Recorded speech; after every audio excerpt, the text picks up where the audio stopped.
Bueno, buenas tardes, gente. Ahí estamos esperando a Oscar Cuervo para empezar con la charla sobre mi película última, Lluvia de Jaulas.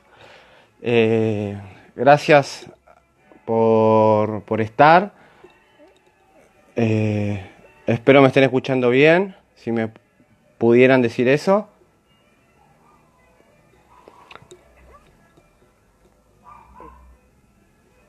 Esperamos que Oscar se una y estamos. Ya está conectado, Oscar. Tenés que mandar la invitación, creo. Es la primera vez que hago un Instagram en vivo, sepan comprender. Si hay algún especialista en la sala.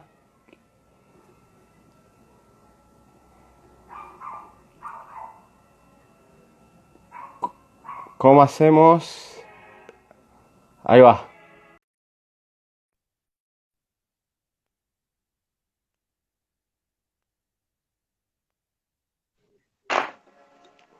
Hola, Bueno, ahí apareció el señor Oscar Cuervo. ¿Cómo le va? ¿cómo va César tanto tiempo? Tanto tiempo de no vernos en persona, porque estuvimos hablando esta tarde un ratito, pero estaba pensando que en persona nos vimos cuando pasamos Historia del Cinema, que vos viniste ahí a presentar en Ayacucho, en Fundación Iwo, y antes esa hermosa noche del estreno de Lluvia de Jaulas en La Lugones, que fue en el DOC Buenos Aires el año pasado, y En yo hacía un octubre, poco sí. de octubre, hacía un poco de memoria en cuanto a que me parece que fue uno de los últimos eventos cinéfilos así y trascendentes o emocionantes que tuve antes de la pandemia, porque después creo, no sé si antes o después vi la película de Tarantino, Era una vez en Hollywood, y después me parece que no volví a participar de uno de esos eventos cinéfilos, ¿no? Estar ahí No, en la Lugones proyectando, viendo tu película proyectada fue algo bastante especial para mí y supongo que para todos los que estaban ahí, y para vos especialmente. no, sí, bueno, primero y principal que obviamente nunca hubiese imaginado que pasaría a ser una exhibición que tome tanto tono melancólico hoy en día, ¿no? Que estamos imposibilitados de la posibilidad de ir a una sala. La verdad que sí, fue una noche mágica por lo que representa simbólicamente la Lugones, ¿no? Sí, De saber que por ahí pasaron muchos grandes de nuestro cine, muchas películas que han contado con esa sala solamente, incluso en muchos casos como lugar de exhibición. Y bueno, en la apertura del festival, por lo cual estaré siempre agradecido a Roger Cosa, a Carmen Guarini, a toda la gente del DOC, y la sala llena, ¿no? Que no es fácil sala llenar la llena, Lugones. Yo he claro. ido muchas veces, no es Mm. por, no es por nada, ¿no? Pero la verdad que quedó gente afuera incluso ese día y un público que es muy exigente el de la Lugones, ¿no? Un público, por lo menos el público estable, ¿no? El elenco estable de espectadores eh, es muy particular, ¿no? No te permiten casi hacer ruido al respirar, no sé si te ha pasado, a mí me ha pasado Sí, que me han chistado, me han silenciado, todo incluso, es un público muy picante y la sí. verdad que ver una película como Lluvia de Jaulas en esa sala fue un acontecimiento de por sí mismo, ¿no? Sí, la Lugones es, mira, supongo que para vos también y para muchísima gente es como un lugar sentimentalmente propio, ¿no? Porque yo me acuerdo que cuando iba a la secundaria a la tarde me iba a ver casi, no sé si todos los días, pero casi todos los días alguna película. Si no me equivoco, la primera que vi fue Vivir de Kurosawa y de ahí en adelante por esa pantalla vi pasar a todos, a Buñuel, a Mizoguchi, a Ozu, a Mirá, Godard. hoy a- encontraba, hoy encontraba justo esto entre tantas sí, retrospectivas que fui a ver, una de Einstein, y coincido en lo formador que es esa sala, ¿no? Yo incluso lo dije ese día, para Lluvia de Jaula fue fundamental ver algunas cosas que vi en la Lugones, como la película de Travis Wilkerson, que la vimos juntos, que estuvo Martín sí, Martín Farina Farina. también, exactamente, la vimos los tres ese día y charlamos al terminar también y después fui a ver la retrospectiva de Derek Sharman mientras editaba la película o algunas cosas experimentales que siempre ponían que me terminaron influenciando. Después obviamente miro muchas cosas en mi casa, Sí, pero bueno, la verdad que siempre ha tenido un catálogo impresionante, ¿no? Así que ansioso por volver a la sí, sala, ¿no? Al ritual, digamos. sí. Yo había visto Lluvia de Jaula ya en mi computadora, pero bueno, verla ahí en la pantalla de la Lugones es como un impacto, como que se multiplica por 100, ¿no? Porque es el ámbito propio donde respira el cine, me parece. Ya estamos acostumbrados a ver películas en cualquier pantallita, ¿no? De computadora, incluso de celular. Eh, yo ahí pienso que el cine es como una especie de triunfo paradójico, ¿no? Que triunfó porque ahora está en todos lados, está en los celulares, está en las computadoras, está en todas las pantallas que nos rodean, y a su vez eso implica ciertamente su vaciamiento, porque la experiencia más propia de estar en la sala viendo la película, que es totalmente intransferible. Ahora hay pantallas de cine por todos lados y todo es cinematográfico, ¿no? Lo que sale por un celular es cinematográfico, pero a su vez eso implica una especie de abandono de la sala, como si el cine hubiera retirado de ese espacio. Quizás es una cosa de nostalgia de ser del siglo XX que no termina de gustar de lo que nos presenta el siglo XXI y que ya cuando eh, seamos desplazados como generación, no va a importar tanto ya eso, una cosa de la historia. Sí, comparto. Yo creo que incluso esta situación de la pandemia a nivel mundial, que lo hemos charlado, yo no soy más de leer y ver qué piensan los demás que tratar de sacar una conclusión yo mismo. Pero la única que me atrevo a decir es que obviamente se vendrá un capitalismo con alcohol en gel, lo que se viene, seguro.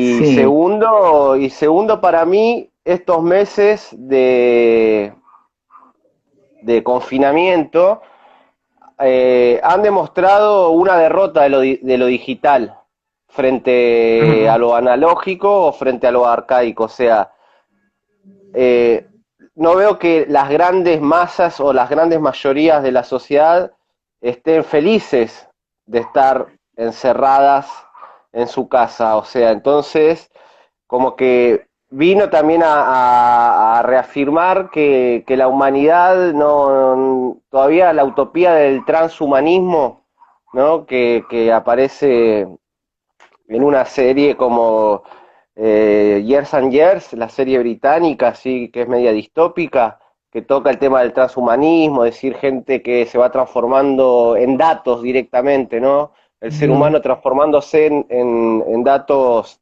digitales. Creo que estamos muy lejos de eso y que a pesar de la total saturación de elementos tecnológicos, estos meses nos hacen añorar una plaza, un bar, sí, el espacio público, ¿no? sí, Ni que hablar la calle con la tradición de movilización, de sindicalismo, claro. de victorias que ha logrado el pueblo argentino a través de ocupar la calle. Yo creo que no es que la sensación que percibo en la sociedad es de nos encanta esta vida, ¿no? Esta vida encerrada. me conformo viviendo con la computadora. No, la mayoría de las personas están estresadas, desesperadas, ansiosas, eh, por eso, ¿no? Por la pérdida de salida al espacio, que quizás es como dice el dicho, ¿no? Uno no se da cuenta lo que tiene hasta que lo pierde. Después yo lo que pienso es que yo disfruto de las dos cosas a nivel personal. O sea, a Sí, mí me encanta la sala, pero ahí tenemos que sacarle la épica a la sala porque hay salas donde el proyector o está eh, hecho mierda o el claro. proyector. Para que. Uy, Sí, para. Ahí pasó mi gato Timoteo. No, ahí no, no, no, pasó. que va a ser un desastre. Gracias, Timoteo. Eh, Timoteo no es por Bandor, ¿no? No le pusiste por Bandor, Timoteo. no, se lo eligió mi hija. Yo le elegí el apellido, Popchenko, un apellido Ah, soviético, obviamente. sí, claro. Así Y que bueno, responde saludos a ante los dos Timoteo. nombres. Ante Timoteo y ante Popchenko responde también. No, y Así que vos decís que la épica, que la épica disfrutás de de las la, dos. de la sala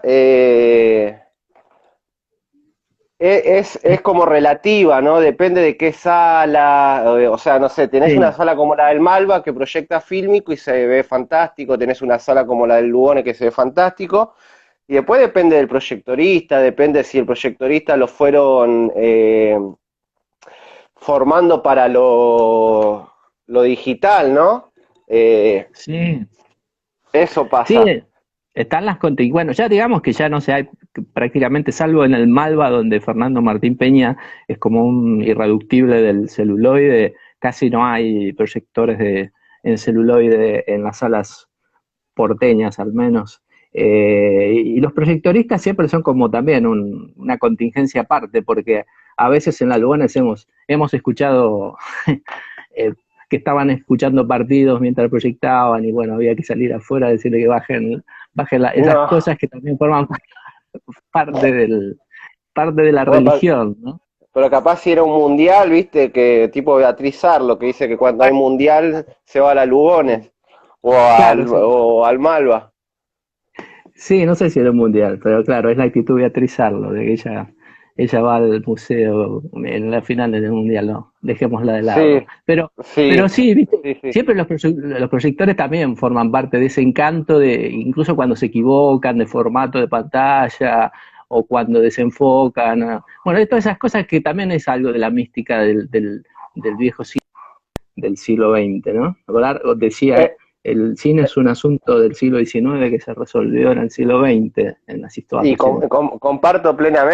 comparto plenamente, o sea, viene a culminar el desarrollo Sí, del siglo XIX, es una cúspide, obviamente a partir de la fotografía, pero hay algo que vos decías que también lo había tocado cuando tenía el programa de radio, que había escuchado a Roger Cosa, ¿no? Como está el ensayo emblemático de Walter Benjamin, ¿no? La obra de sí, arte, en épocas de la eh, reproductibilidad. exactamente, reproductividad técnica. Y él hablaba ahí, ¿no? O el cliché que se hizo de lo que dice Benjamin ahí es de la pérdida del aura que trae el cine, justamente, ¿no? Del Sí, aura artístico frente a la pintura, frente al teatro, ¿no? sí, Eh, justamente por la repetición, por la reproductividad, por algo que se sí. reproduce, que no es un hecho único. Eh, entonces, ahora que estaríamos ante una nueva fragmentación de lo Es poco de como, aura que quedaba, ¿el sí, cine me tuvo parece. un aura alguna vez? Yo creo que el cine tuvo un aura. El cine es como es una cosa rara, porque eso que decía Godard, para mí yo lo pienso, es como la coronación de una serie, viste que el siglo XIX es el siglo de inventos, de la lamparita, del pararrayos, de no sé qué. Bueno, el cine es una de las últimas, que con una ambición de la burguesía pionera de atrapar el mundo en una imagen, es una manera de dominarlo, ¿no? Pero después el Y, cine como se independizó de esa intención inicial y se fue para el lado de los sueños, bueno, ese doble nacimiento de Lumière y Méliès, ¿viste? Y los mismos Lumière que decían que no le tenían confianza, que era un invento sin futuro. pero el cine es como, me parece que marca el siglo XX, ¿no? El cine Totalmente. creo que es el arte del siglo XX. eh, los regímenes políticos lo entendieron muy bien, que la potencia política del cine, y evidentemente los que mejor lo entendieron fueron los norteamericanos, que era una nación sin mitología, sin historia casi, bueno, y como construyeron su mitología con el cine, y no solamente su propia mitología, sino que la exportaron y la transformaron en casi, se metieron en la cabeza de todos nosotros, como si la mitología de ellos fuera la nuestra, la propia. Universalizaron su mitología, yo sé que es un tema en el que venís trabajando mucho, que, que yo trato igual de pensar que todo es cine, ¿no? Mm, Porque para no pero obviamente que el cine para Estados Unidos funcionó como una maquinaria de sí, guerra sí, mucho más eficaz que los ejércitos, que su tecnología nuclear. Obviamente que sí, necesitan exhibirlo a ese poder, pero no sé, de Vietnam se fueron derrotados, no pudieron ganar por tierra, podían mm, bombardear y bombardear, pero no podían dominar el territorio. Pierde Vietnam, Estados sí, Unidos, ¿no? Pero hoy sí, en Vietnam hay cines donde se ven las películas más comerciales de Estados Unidos, es decir, que ganaron la guerra por otros medios, ¿no? sí, Ni que hablar con lo que hicieron con la Unión Soviética, con la Alemania Occidental, y universalizaron de todo, ¿no? Una moral, una forma de contar, una forma de hacer cine que se sí, impuso, o sea, el modelo de sí, guión mismo lo dice Godard, ¿no? En Historia del Cine, ¿no? sí, Lo que lo hemos visto y charlado juntos. Lo trata tipo como algo de la mafia, ¿no? Como que hace sí, cine con guión, esos paralelismos, esas asociaciones tan certeras que parecen juegos, que sí, parecen algo lúdico, pero que dice mucho, ¿no?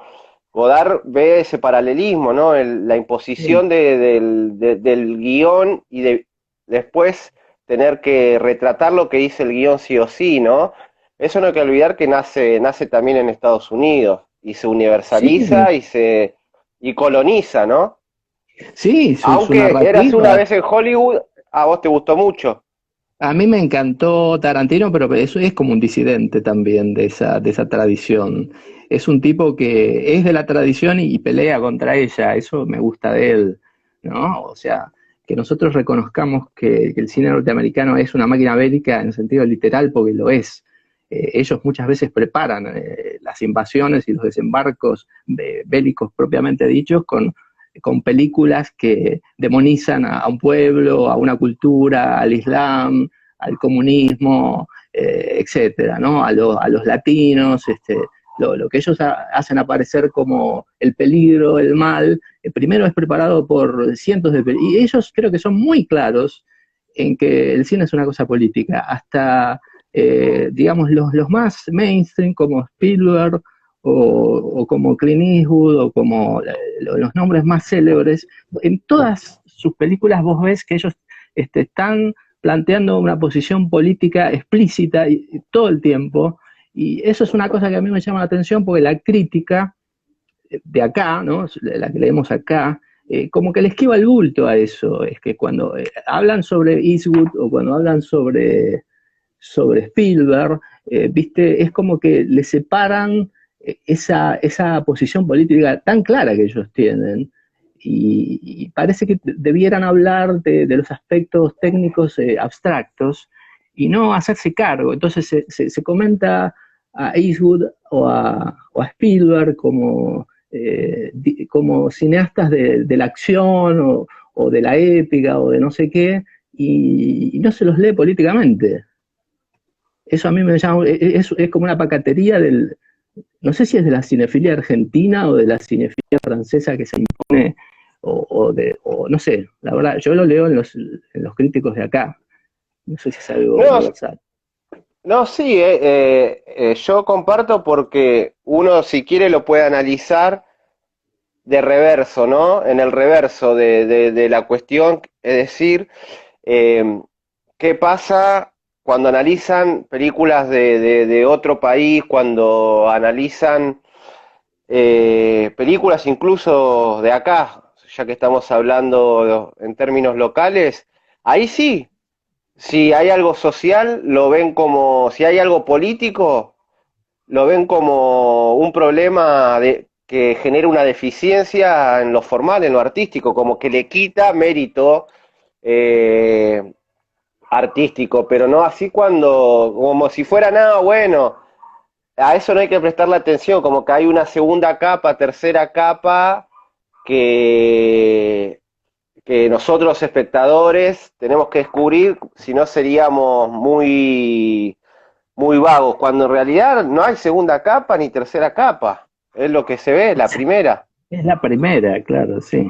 Sí, en ese sentido, bueno, los norteamericanos son claros al respecto, es decir, con el envase del entretenimiento te están imponiendo una visión del mundo de manera muy eficaz y en el caso nuestro es muy culposa la cosa, ¿no? Incluso los cineastas como que tienen miedo de hacer política. Quizás es algo también que viene de los 90, de, de la famosa época del fin de la historia que decía Fukuyama, o de la dictadura, cuando la palabra política se puso como una mala palabra, no sé bien de dónde viene, ¿no? Pero hay como un cierto miedo de decir, bueno, mira, pero yo hago cine, no hago política, ¿no? Eh, Y es como el que te esto, dice, no por soy de ejemplo, izquierda ni de derecha, el que te dice eso es de es de derecha, derecha. no hay mucha Sí, ciencia. sí, y yo, Bueno, para mí también es un acontecimiento, lluvia de jaulas en las Lugones, por una cuestión que yo la digo y sé que tiene cierta, como cierta, es un arma de doble filo, ¿no? Porque yo digo, bueno, llega a la pantalla de la Lugones, por donde pasaron todos esos que dijimos, y Visconti, y Rossellini, y todos los demás que dijimos, y llega alguien que se define a sí mismo como cineasta plebeyo, alguien que en Lluvia de Jaulas dice, antes de ser persona fui preso, o algo por el estilo, ¿no? Es una frase que se sí, escucha sí, fui casi. preso antes que persona. Sí, que no sé si es una frase tuya o la estás citando a alguien, pero o te la apropias. No es mía, es mía, es mía, es mía. Claro, bueno, Copyright está bien, mío. perfecto. Bueno, entonces hay también como una especie de vergüenza mencionar, uno dice, bueno, pero si uno dice que César estuvo en la cárcel no sé cuántos años, o que César vive en la villa, es como una mirada paternalista, entonces, bueno, hay que tratarlo con pinzas, eso, pero en realidad es un acontecimiento, porque el acontecimiento, digamos, el peligro es que vos quedes encasillado en decir, bueno, César, el cineasta villero, entonces es como una especie de monito, viste, que se exhibe en una jaula como una curiosidad. Pero también hay una evidencia, que vos sos el primero de tu clase, de tu barrio, que llega a la pantalla de la Lugones. Y eso, además de hablar de vos, habla de todos los que quedan afuera, ¿no? Es decir, habla de un principio de exclusión. Es decir, habla de que el cine ha sido y sigue siendo predominantemente un medio de expresión burgués. Sí, total, y que no solo burgués por una cuestión económica, porque no es que, si bien si vamos a lo empírico, la mayoría son casi millonarios, varones Sí, y millonarios en su mayoría, sí. o hijos de millonarios, los que son directores de cine en Argentina, ni siquiera de clase media, media Mm, trabajadora, ¿no? Yo eso no lo vivo como ningún orgullo. claro. A mí me da como, me da lo mismo que decías vos recién, ¿viste? Por tener que sentir que es la primera vez, es a la vez desolador. habla muy Sí, mal, no solo del cine, de la sociedad argentina misma, ¿no? Por más que en todos los países es difícil hacer cine, el cine es complicado de por sí, ¿por qué genera un acontecimiento que un pibe de la villa o que proviene de una villa, sigo viviendo acá, pero digo, ¿por qué es una excepción, no? ¿Por qué pasa a ser una excepción?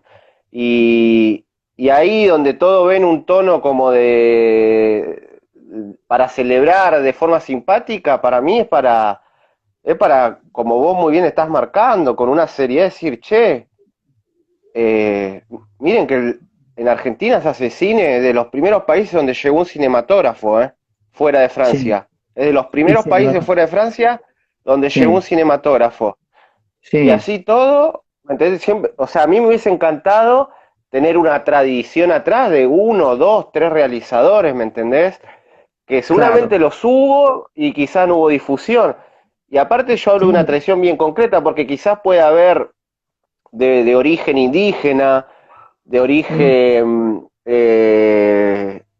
de origen proletario, de origen obrero, pero los villeros es algo muy particular que tiene mm, su historia bien concreta en Argentina, ¿no? Si, sí, como la explosión en cantidad de villas miserias y de habitantes es un fenómeno que va de la mano inseparablemente del desarrollo del modelo neoliberal, sobre sí, todo que se aplica primero en Chile y después, bueno, en toda Latinoamérica y en casi todo el mundo. Entonces, bueno, el universo villero es un universo determinado con sus características particulares que puede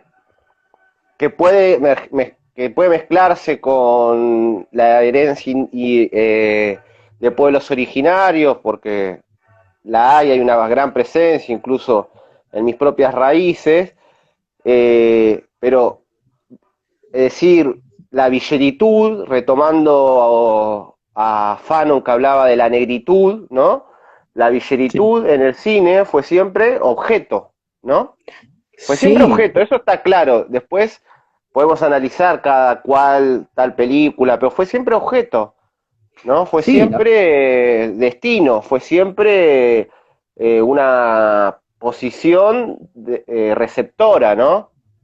sí, la apertura que se da en el cine argentino de los últimos años se da desde la mirada burguesa de, por ejemplo, Elefante Blanco, que es una superproducción en la cual están Darín, está Jeremy Renier, que es ese actor genial de los hermanos Dardenne, pero que, bueno, lo contratan para después poder vender la película en Europa, pero los pibes de la villa que ahí aparecen son como un fondo, no son como extras para el lucimiento de los actores principales, Martina Guzmán, la mujer del director, que no puede faltar, y bueno, es una película que da esa sensación, ¿no? Esa cosa como que los villeros son como decorados, como extras, que están un poco fuera de foco, porque la cámara hace foco personajes blancos que son el cura, el, el otro, el benefactor, la asistente social, ¿no? Y para no hablar después de la otra cosa que no sé si es mejor o peor, pero que es la mirada circense de Tumberos o del marginal,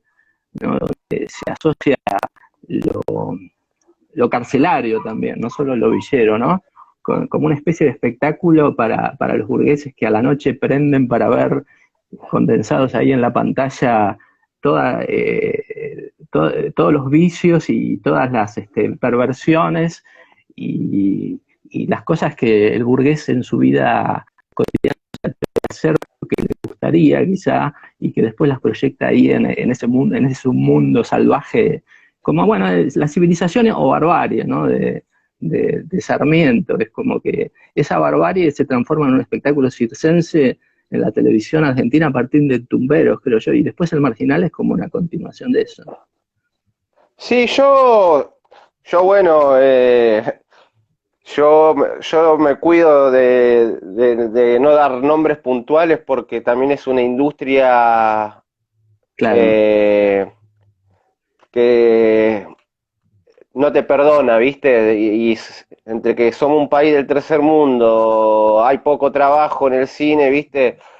y está en tan pocas manos y quiero seguir haciendo películas, pero sin dar nombres propios, que igual a vos en eso no tenés pelos en la lengua, así Pero porque que, no, yo no tengo que trabajar, no dependo económicamente de ellos, así que puedo decir cualquier cosa. pero sí coincido que hay una tendencia que podemos encontrar ya un corpus de películas demasiadas donde ciertos aspectos de la representación se repiten una y otra vez, una y otra vez. Eh, y, y yo creo que hay una cuestión media perversa, de proyecciones perversa, de un ello sacando todo lo más espantoso que ha proyectado en su propia vida, se lo deposita al personaje villero, el realizador burgués, y después hay otra faceta que para mí igual, siempre al espectador, porque yo antes que cineasta me considero espectador de cine y un amante del cine antes que nada, Mm, yo como que absuelvo al espectador frente al realizador, ¿no? sí, Digamos, el espectador también es como el supermercado, vos vas al supermercado y agarrás, lo que hay, haya o no haya en la góndola o no. Y claro. si no te ofrecen tampoco otro tipo de producto y terminás agarrando, yo no creo que todas las personas que ven ese tipo de serie o películas lo hagan desde un lugar perverso. Hay muchas personas que sí, pero hay otras que lo hacen inocentemente, quiero creer, Sí, porque siempre hay un rasgo de inocencia en el espectador. Es algo que vi en una charla, que lo dije el otro día cuando hablé con el colectivo cineasta, hermosa que hay entre Serge Daney y Jacques Rivette, y en un momento hablan de la inocencia, de otro lugar, pero yo retomo la palabra inocencia y empecé a acordarme, o cuando te acordarás vos, cuando sos adolescente y ves películas sin saber la historia del director, sin saber la historia del sí, cine, y vas, bueno, ves porque no tenés, no tenés tanta información y buscas entretenerte y buscas algo que te enganche. Pero bueno, uno sí, uno sabe que Argentina está en Latinoamérica y ves que mismo en Latinoamérica no es lo mismo. O sea, porque vos tenés un mediometraje tan emblemático como el de Ospina y el grupo de Caliwood, ¿no? la Agarrando pornomiseria, ¿no? pueblo, Claro, agarrando pueblo, ¿no? el concepto de la pornomiseria, Colombiana, de sí, 50 años atrás más o menos, o sea, 50 años sí, atrás ya planteando todo esto. O sea sí, que, sí, y yo he conocido por la fortuna de poder viajar por algunos países de Latinoamérica, de conocer un cine que por lo menos se hace eh, donde el sector, la minoría, la, como queramos llamarle, por lo menos cuenta su propia película, muestra su propia película desde su punto de vista, ¿no? Desde, o sea, tiene el acceso a los medios de producción, ¿no? O sí, sea, han logrado tener acceso a los medios de producción. Entonces tenés alguna que otra película chilena, alguna que otra película brasilera, he visto, donde ya hay otro trabajo, incluso hasta formal, ¿no? Ya ni siquiera es narrativa, tampoco documental. Pero en Argentina, eh, hay una cosa que repito, no me viene otra palabra que perversa, ¿no? Y no es solo en el cine, sí. lo No, ves en distintas artes, ¿no? La caracterización que se hace del joven villero no te despierta un sentimiento de respeto, ¿no? Es un espectáculo sí, circense de un circo bastante de bajo presupuesto, porque hay circos y circos, ¿no? Está el circo de Soleil o está el circo de la película de Freaks, no sé, claro, de Tom Browning, ¿no? Hay circos y circos. Para mí es encima un circo poco laburado, ¿no? Donde, donde bueno, sí, para mí son así, ¿no? Para mí lo más terrible es que, como vos decís, hay películas donde actúan personas que son habitantes del lugar, que viven Sí, ahí efectivamente, y cuando actúan, actúan ni siquiera de ellos mismos, lo que uno le pediría, viste, al actor que no es profesional. Bueno, lo que justamente busco es la frescura, la espontaneidad. No, ¿qué ves? Ves que terminan actuando de ni siquiera de sí mismo, que sería por lo menos para mí algo interesante de ver.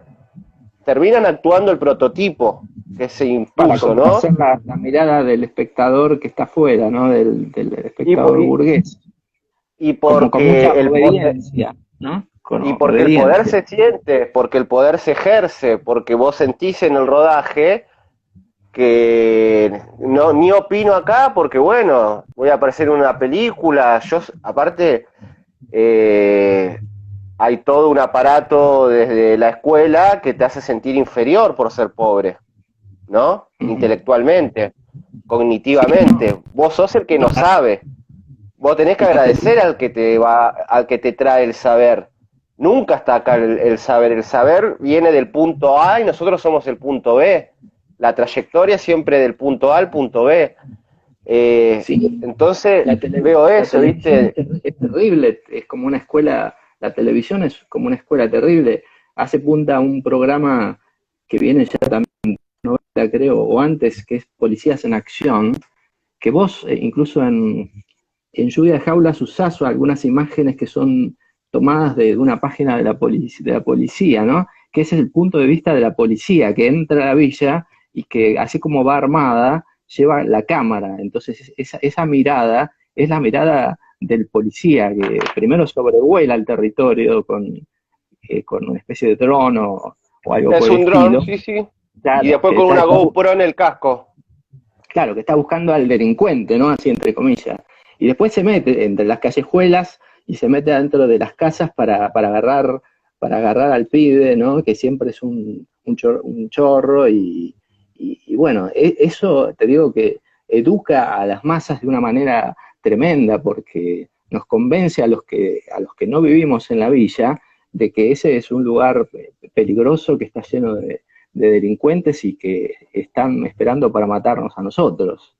Sí, ¿no? Y que justamente la idea era, bueno, policías en acción, entraba a filmar a una villa, o un noticiero hoy en día, o un cineasta que se recibe de cualquier escuela de cine, dice, mi película próxima se trata en una villa, al año la está filmando, bueno, esa impunidad que siempre tuvieron, yo me propuse a través de una escena invertirla, ¿no? Sí, Entonces, ahí te das cuenta cómo el problema no es que no miramos o que las imágenes no existen o que somos invisibles. No, todo el tiempo están mostrándonos, todo el tiempo. Todo el tiempo hay gente que quiere ir a sacar fotos a una villa, que quiere ir a hacer una película a la villa, que quiere ir a hacer un taller a la villa. Eh, entonces yo fue como dije, a ver, ¿qué pasa si las mismas imágenes bajo otro discurso, agregándole dos o tres frases de elogio del crimen de Marx, dos o tres sí, frases bien literales casi sobre la temática? ¿Qué pasa? Y yo siento que, bueno, es una escena de las que más me comenta la gente, ese sí, sí, robo de las imágenes, ¿no? Que hago Después yo filmo por mi cuenta operativos, claro. porque se imponía, ¿viste? Ya que igual le aclaro a la gente que esta charla con Oscar Cuervo, crítico de cine, licenciado en filosofía, es porque le gustó Lluvia de Jaula, si no, no existiría esta Y sí, charla. sí, Eh, o no, no, quizás pero sería más interesante. más allá de eso, compartimos un gran amor por Godard, que no es fanatismo, Sí, sino que es un respeto. Eh, Y hay una frase de él que es muy, muy célebre, ¿no? Un aforismo de él que es legendario, que es no una imagen justa, sino justo una imagen, ¿no? Que es muy misteriosa, que es muy Sí, misteriosa para mí, que sigue siendo muy abierta, que se puede interpretar de mil maneras. Pero bien. yo creo que ahí Godard justamente le dice a su... Encima es en el momento que Godard empieza a romper con lo que lo consagra, ¿no? Con esas películas de grandes estrellas y que si bien ya eran rupturistas, mantenían cierto entretenimiento, ¿Qué que no hace se, o sea, que el Desprecio, cine, no? Brigitte Bardot, toda esa época, me parece. toda esa época, ¿no? Toda esa época que a mí me encanta igual, que a mí, o sea, no hay una época de Godard que no me guste. O sea, ya su primera película es una obra maestra, ¿no? Eh, eh, a lo que voy digo, que el cine esto de decir a sus propios colegas, no vengan a hacerse que van a hacer justicia con una cámara, Sí, ¿no? Que van a traer igualdad, no, que no. Y el justo una imagen, es decir, lo vas a lograr sin proponértelo, ¿viste? Se une con algo que dice Orson Welles en el documental que estrenaron sobre la película que no terminó él, pero terminó Netflix, sí, y que participó Peter Bogdanovich para poder sí. terminarla. Bueno, Al pero otro ahí lado del en viento. el documental, al otro lado del viento, que igual es fascinante, por más que es post-mortem de Orson Welles, nunca sabremos Sí, si él lo hubiese querido editar así, pero él habla en ese documental, pues decir, Orson Welles hablando de esto, que él habla de salir a cazar accidentes, ¿no? sí, Salir a cazar accidentes, no imágenes, ¿no? Sino accidentes. Y bueno, a mí me pasaba que, bueno, uno dice, bueno, Lluvia de Jaula es una película sobre la violencia institucional, no sé qué. Mirá, yo quería filmar mi barrio, no sí, sé, un día me propuse filmar la lluvia en el barrio y había un sí, operativo y dije, bueno, no lo filmo. Otro día salí a filmar árboles en el barrio. Otro operativo sí, de la policía. Justo una imagen, ¿se sí, entiende? Entonces la filmaba sí, porque es justo una imagen. Es justo una imagen que está sucediendo. No porque el cine ahí empezamos con todo el problema que hay en torno al realismo y todo el estereotipo que hay en contra de la mala interpretación para mí que hay del término realismo. sí, Eh, pero yo creo que en esa frase un poco está lo de lluvia de jaula. Hubo mucho de eso, de justo una imagen. ¿Me sí, entendés? No hubo un guión, sí, no porque diga que ese sea el mejor método. Acabo de terminar de escribir un guión, estoy escribiendo otro. Eh, para mí todo es cine. Pero en Lluvia Jaula se fue haciendo a través del montaje el guión, ¿no? sí, Y hay que entender que hay que liberar al cine también para mí de ciertas tiranías, ¿no? Y una de ellas sí, es ese, el guión. sí. Cuando yo pienso en la belleza, a veces también críticamente hay lluvia de jaulas, porque piensa que si uno habla de la belleza, está como embelleciendo la pobreza, ¿no? Me parece que, bueno, ese es un problema interesante para pensar y también para no caer en esa trampa, porque hay como una belleza conmovedora en ese partido de fútbol jugado bajo la lluvia, en todas las escenas de la lluvia, que son muy, muy melancólicas, y que yo digo, bueno, claro, la puesta en escena ahí, no sé si diríamos Dios, porque sería como atribuirse a una teología, ¿no? O diríamos del universo. No es que César está manejando la lluvia y el color azul y los pibes que están jugando, pero bueno, hay una manera de moverse la cámara en el territorio que tiene que ver con porque tus imágenes, las que vos producís, tienen como una inestabilidad todo el tiempo, cámara en mano, a veces un poco se sacrifica el foco porque se privilegia el mostrar que la cámara en realidad forma parte del territorio, o sea, que es una persona que está metida ahí adentro, ¿no? Entonces vos no privilegiás el encuadre perfecto, sino que la belleza surge porque vos estás moviéndote en un territorio que es bello y es terrible, digamos, que es bello no quiere decir que los que viven en la villa viven una vida hermosa, pero hay belleza en ese juego de fútbol, o en ese chico, que decía, hay una escena que me encanta, que está casi al final, es un chico, ahora no me acuerdo cómo se llama, pero está creo que en tu Elías, casa, Elías puede Elías, ser, porque bailando. le rozó una bala en el cuello y perdió a sus dos hermanos, y Pedro dice o algo así, y se pone a bailar, y es como una danza hermosa, es como una celebración del erotismo del cuerpo, de la vida, en Es muy medio de sensual, esa, Elías, coincido. sí, sí, en medio del genocidio, ¿no? Porque tu película también narra un genocidio. De vez en cuando aparece un pibe y vos decís, este chico ya está muerto, lo mató la policía. Entonces, hay como un genocidio que está transcurriendo mientras la película se está haciendo, pero en medio de eso aparece como esas manifestaciones de la vida de Elías bailando, y digamos que te da como digamos, te conecta con una belleza que vos decís, bueno, ahí es la cuestión de que César está con los pies en la tierra, está pisando ese territorio. Es decir, o sea, un turista no puede filmar eso, porque no puede entrar ahí y encontrarse con ese momento. Es como que todo eso se te regala a vos porque vos estás ahí. Sí, no solo porque estoy, porque no solamente por el elemento geográfico, hay otras afecciones en términos de lesianos, ¿no? Hay una afectación con ellos, una relación con ellos, de amistad de muchos años, o sea, ellos están, la mayoría de el que sobrevive va a estar en la próxima película, eh, y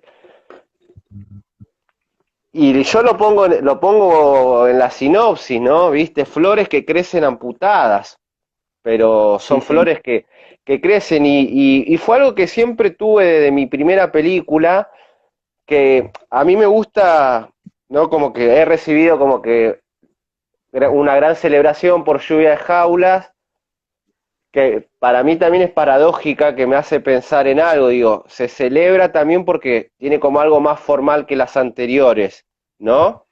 Sí, Porque tiene algo más experimental, porque tiene algo más, no sé, no narrativo. Yo no, viste, no, primero porque no tengo esa concepción del tiempo, de lo filosófico, de que del origen al final.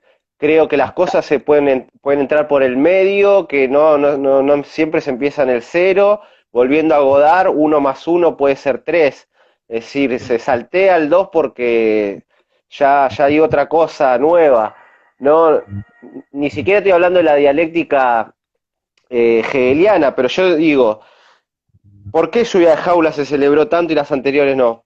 Porque en las anteriores yo soy más literal en la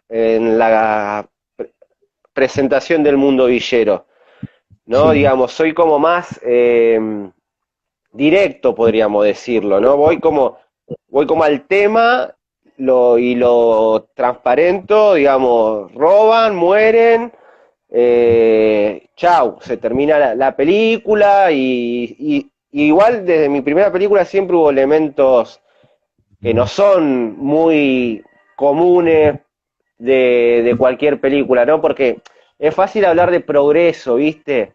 Y creo que sí. eso también es una mentalidad muy norteamericana, de que uno va Y sí, progresando, de que uno... Orson Welles, Citizen Kane es su primera película, con sí, 24 años, y para muchos es la mejor de la historia, ¿no? Su y ópera sí, prima. Y entonces cuidado con esa idea de que uno puede ir progresando, porque también puedes ir para atrás, muchos se van enfriando. Entonces uno sí, como dice, claro, no, va pasando el tiempo, César mejoró y me lo han dicho muchos. Y yo creo que sí, ya en Diagnóstico Esperanza puse un montón de cosas que nadie vio porque la vieron como vos decías hace un rato, bueno, es una película de un pibito, la villa, yo qué sé, pero no sé, Diagnóstico Esperanza empieza casi con 15 minutos sin diálogos, sin un mm, texto. Si eso se hace mucho en el cine narrativo, sí, internenme porque vi otra historia del cine, ¿no? Y en ¿Qué puede un cuerpo? No hay música, una decisión formal, hay puro sonido directo, que eso hoy en día quizás ya no llama la atención, pero volviendo a citar a Godard, Godard dice algo muy lindo sobre Rossellini, irónico, que dice, bueno, no se puede vivir sin Rossellini, porque es el que realmente saca la cámara del claustro, ¿no? Que saca la cámara a la calle, pero tuvo solo un error, dice él. No usó sonido directo. ¿No? Claro. En la trilogía de la guerra, por lo menos, en Roma Chita Abierta, Paisá y en Alemania Año Cero. Es sonido Sí, hecho después en estudio. sí, Entonces, digamos, ¿qué puede un cuerpo? Es puro sonido directo. Después Atenas empieza a hacer cosas del montaje medias extrañas e insentianas sobre todo, sí, pero la que parecía, Exhomologesi parecía que ni existe directamente en mi filmografía. claro. Eh, y ahí tenés también, ¿viste? Volvamos al comienzo, decís, como que se niega la política a la hora de pensar el cine, ¿no? Como que para pensar el cine hay que eliminar la cuestión política. Sí, Y esto no es porque estoy reclamando nada, olvídate, ponele que estamos hablando de otro, no estoy hablando de mí, pero me van a negar que no hay directores blancos de clase media que en su primer cortometraje ya no son celebrados, ya no son paseados por el mundo. En el primer sí, cortometraje, ni en la ópera prima de larga duración. sí, Yo tuve que Lucrecia. esperar, yo tuve que esperar hasta mi quinta película para que digan, ah, sí, hace cine. Es, Eh, es que a yo veces creo sí que no es inocente, yo creo que no es inocente eso, que es para pensarlo. yo no sé, a mí me parece que a veces como que se alinean los planetas, ¿no? Porque es el momento tuyo con el momento de la sociedad y de los espectadores que están preparados para recibirte, porque antes quizás no, porque no lo ven en el primer momento, sino que tienen que pasar por varias etapas, y vos mismo porque vas como probando distintos recursos, y vas variando, y vas poniendo, y vas sacando, y quizás en Lluvia de Jaulas están los planetas alineados para que encuentre todos esos elementos. Hace un rato el sonido del cine italiano, que Godard dice que, bueno, todos filmaban con sonido en estudio, ¿no? Y que ninguno eh, era como una paradoja del neorrealismo, que filmaban con sonido en estudio. Eh, en esta película me parece que en la lluvia de Jaulas, digo, aparte del elemento de cómo vos filmás la lluvia, que le da como un tono melancólico, la paradoja de las luces azules de los patrulleros en medio de la noche que están haciendo procedimientos y que le dan como una belleza, que dice, ¿cómo puedo sentir una sensación de belleza en esa noche si las luces azules son de la policía, ¿no? Que están entrando ahí, que me siento culpable por decir que hermosa esa luz azul, ¿no? Cuando es la policía la que está entrando. Y además es el sonido, es decir, vos ahí decidiste disociar el sonido de manera tal que la película es muy, como está en un plano de meditación interior tuya, ¿no? Es tu voz y es la de Alan Garvey, ¿no? Se llama el Sí, protagonista de toda sí, la sí, película. sí. Sí, Entonces, las voces en Oscar. el tono con el que lo dicen en un tono como de intimidad, como si le estuvieras hablando a una persona íntimamente, ¿no? Parado dando una arenga, ¿no? Política, sino hablándole al oído a una persona. Todo eso junto me parece que hace a Lluvia de Jaulas. No, El es que tratamiento, bueno, obvio, es que el tratamiento formal, como decía, ¿no? Yo por algo lo reconozco en los créditos, ¿no? En los créditos aparecen varios directores, ¿no? Chris Marker, Siga Bertov, eh, algún momento del cine de Agnès Varda, sí, Santiago Álvarez, eh, porque yo cuando la estaba editando, y por eso edito, y por eso para mí es fundamental editar, y no hubiese llegado nunca a todas esas ideas puramente cinematográficas sin haber tenido la cantidad de años entregadas a la isla de edición, a estar editando, ¿no? A hacer una simbiosis casi con la computadora, ¿viste? Eh, yo he visto cómo se trabaja en general, la edición, el color, cómo es el proceso clásico, y la verdad que dije, no, necesito mi propio laboratorio, porque voy a perder tiempo explicando, discutiendo, y me reaburra mi discutir. O sea, debatir sí, pero discutir, viste, porque alguien estudió más que vos y te quiere imponer que porque estudió montaje o no sé qué, y yo no estudié en la escuela, pero estudié de forma autodidacta, no importa, estando con el material una y otra vez, ahí vas encontrando, si no, ¿cómo haces?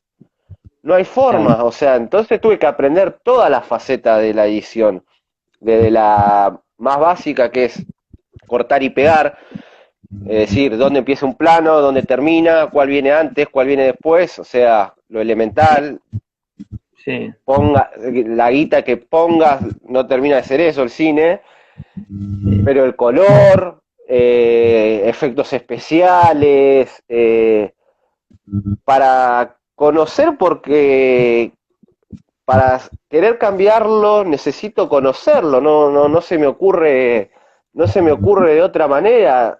Y qué sé yo, me han planteado que eso es medio de egoísta, porque como que no quiero editar con nadie. No es eso, ¿viste? Es sí, como la búsqueda, la siento así, digamos, sí, es más rápido que, o sea, en vez de estar transmitiéndole la idea a otro, a otra persona, igual claro, en un tipo de rodaje más industrial lo hago porque de paso se generan puestos de trabajo, que es genial y la gente necesita trabajar, y tampoco es que voy a hacer una tragedia de eso, pero en mis películas como Lluvia de Jaulas, más personales, necesité eso, viste, horas y horas de soledad absoluta, de primero porque lo que filmé era preguntarme esto, ¿viste? Lo mismo que te preguntabas vos, me decía yo, eh, ¿cómo hago esto? ¿Cómo se muestra el horror? Que es la gran pregunta de siempre del cine, ¿no? Es la acusación de Rivera Pontecorvo, ¿no?